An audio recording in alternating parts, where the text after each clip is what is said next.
प्यारे दोस्तों, विद्यार्थियों, आप सभी को मेरे इस यूट्यूब चैनल पर हार्दिक स्वागत है, अभिनंदन है। बच्चों, पहले भी मैं क्लास लेती थी गूगल मीट पर, यूट्यूब पर भी लेने के लिए कोशिश किया, परंतु शायद बच्चे नहीं जुड़ पाए, कहीं फॉल्ट रह गया होगा। तो आज मैं आपको प्रसार शिक्षण विधियों के बारे में बताऊंगी। प्रसार शिक्षण विधियों का वर्गीकरण और दृश्य श्रव्य साधन। तो एक प्रसार शिक्षण विधियाँ तो आप समझती हैं, प्रसार शिक्षण किसको कहते हैं कि हम ग्रामीण लोगों को, नीडी पर्सन को जिन मेथड्स से उनको हम समझाते हैं, पढ़ाते हैं, लिखाते हैं, उसको हम प्रसार शिक्षण विधियाँ कहते हैं।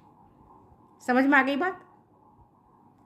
प्रसार शिक्षा एक्चुअली किसके लिए है? ज़रूरतमंदों के लिए है। चाहे वो फार्मर हो, चाहे वो गृहिणी हो, चाहे वो पशुपालक हो, चाहे वो बगीचे में काम करने वाले माली हो, या कोई भी जिसका मुख्य उद्देश्य होता है to raise the standard of living.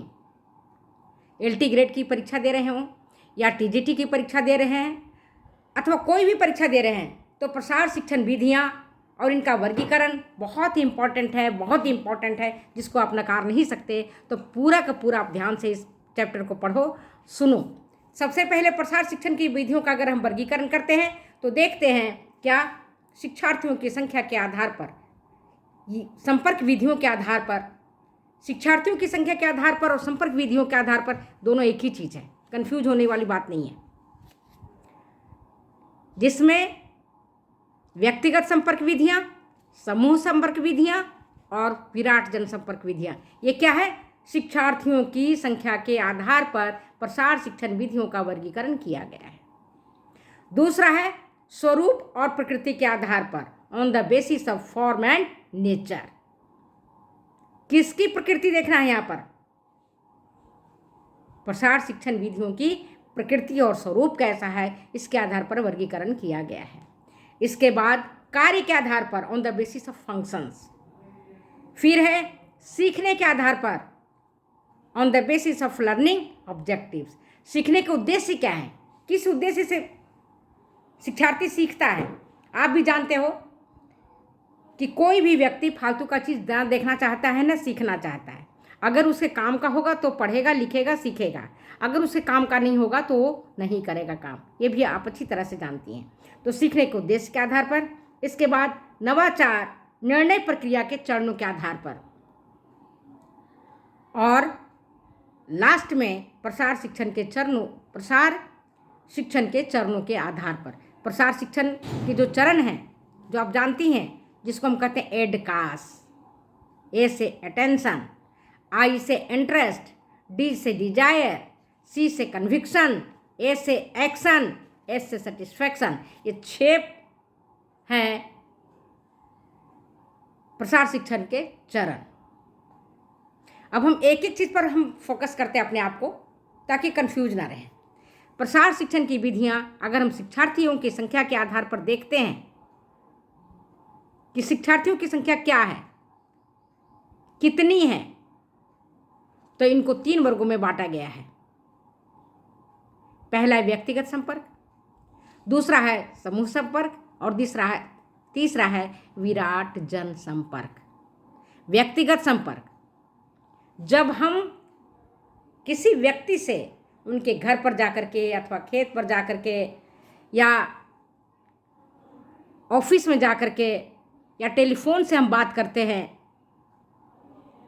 या व्यक्तिगत हम इंडिविजुअल पत्र लिखते हैं, इंडिविजुअल हम मैसेज देते हैं, तब हम कहते हैं, जब प्रसार कार्यकर्ता जब शिक्षार्थी से व्यक्ति से संपर्क करता है,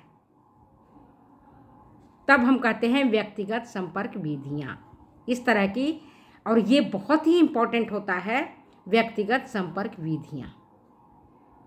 इससे कई क्वेश्चंस बनते हैं कि व्यक्तिगत संपर्क विधियों के क्या लाभ हैं, इसकी क्या सीमाएं हैं, इसमें शिक्षार्थी की कितनी संख्या रखी जाती है। ये सारे प्रश्न व्यक्तिगत संपर्क विधियों के अंतर्गत आते हैं। व्यक्तिगत संपर्क विधियों में कौन कौन से आते हैं?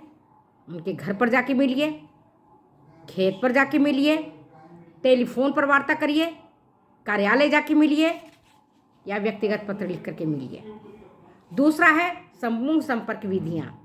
समूह संपर्क विधियाँ में क्या है? डिमोन्स्ट्रेशन।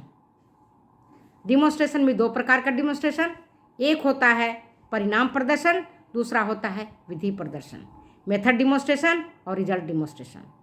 मेथड डिमोन्स्ट्रेशन इसका डिटेल्स मैं आगे बताऊंगी कि इसके क्या फ़ायदे हैं, कैसे किए जाते हैं, परिणाम प्रदर्शन कब किया जाता है, इसकी क्या सीमाएं हैं, इसकी क्या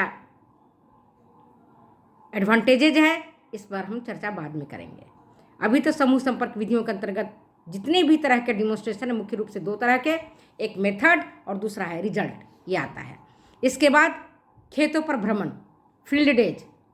फार्मर्स को ले जाते हैं हम, खेतों पर दिखाते हैं कि आपने जो पारंपरिक तरीके से खेती किया या जो आपके खेती करने का तरीका था वो कौन सा था, और हमने जो बताया है वो किस तरह से है और हमने किस तरह से किया है। उसमें जो डिफरेंसेज किसानों को देखने को मिलते हैं वो होता है खेतों पर भ्रमण, फील्ड डेज।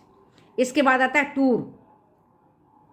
जैसे कॉलेजेज में, स्कूल में बच्चों को टूर ले जाते हैं, विभिन्न जगहों में दिखाते हैं, जैसे मेघालय का टूर, शिलोंग का टूर, शिमला का टूर, नैनीताल का टूर,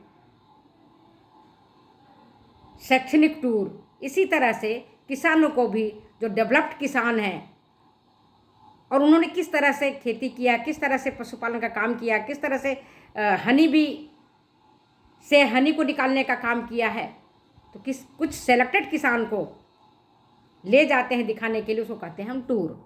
इसके बाद जितने भी तरह के सभाएं हैं, वार्ता सभाएं, डिस्कशन मीटिंग्स, वे सब समूह संपर्क के अंतर्गत आती हैं, जिसमें group discussion, panel discussion, forum, group interview, conferences, workshop, training, ये सारे समूह संपर्क विधि के अंतर्गत आते हैं। उसके बाद तीसरा संपर्क विधियों के अंतर्गत आता है वो है विराट जनसंपर्क विधियाँ। मास, जब एक साथ हम बहुत सारे लोगों को, अनगिनत लोगों को, असंख्य लोगों को शिक्षित करते हैं, तब उसको कहते हैं हम विराट जनसंपर्क विधियाँ। में कौन सा है? छपित और मुद्रित सामग्री, प्रिंटेड और रिटन मटेरियल्स, जैसा अखबार एक शहर नहीं अनेक शहर में चला जाता है, न्यूज़ एक साथ फैल जाता है, एकदम फायर की तरह, जंगल में आग की तरह लग जाता है। अखबार, पत्रिकाएं, bulletins, books, pamphlets, circular letter, flash cards, जितने भी तरह के ऑडियो विजुअलेट्स हैं, जिसमें रेडियो हो गया, टेलीविज़न है, फिल्म है, प्रोजेक्टर है, इंटरनेट है, सैटेलाइट है, ये सब विराट जनसंपर्क विधियों के अंतर्गत आते हैं। तो आज मैंने आपको किसके आधार पर? शिक्षार्थियों की संख्या के आधार पर प्रसार शिक्षण विधियों का वर्गीकरण किया है।